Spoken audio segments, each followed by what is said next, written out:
la culture comme levier du développement en Afrique. En tout cas, les acteurs du monde culturel veulent y croire.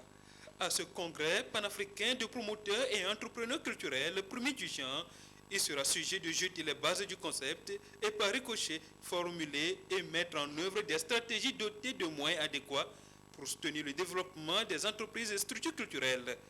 Et en cela, les professionnels de la chose culturelle sont plus que déterminés. Ce n'est pas les mots qui vont faire le pouvoir, ce sont les actes que nous allons poser.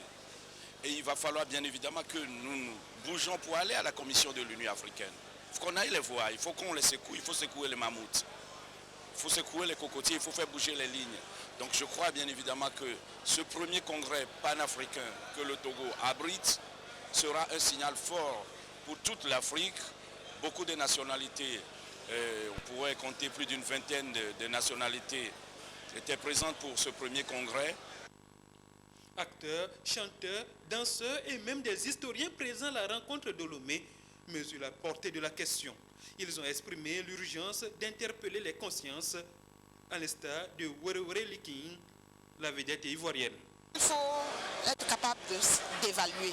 Les gens considèrent que dans l'art, chacun peut se lever et faire n'importe quoi et puis c'est bon. Je pense que pour passer cette étape, il va falloir mettre des règles, pouvoir mettre des barres, vous savez, même au football. Tout le monde peut jouer au football, mais tout le monde ne peut pas jouer à l'échelle internationale.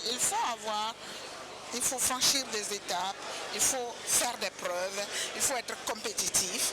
Et je pense que c'est la même chose qu'il faudra faire pour l'art. Et puis il faut que les opérateurs culturels et les créateurs culturels s'imposent eux-mêmes. Et selon le ministre de la Culture et des Arts, l'Afrique, berceau de l'humanité, doit récupérer sa place. Un pari qui reste tributaire du rayonnement de sa culture. Beaucoup de tergiversations ont déjà fait suffisamment de mal à l'Afrique. Il est donc temps que les dignes filles et fils du continent prennent conscience que la culture africaine est au cœur des enjeux dans l'économie mondiale.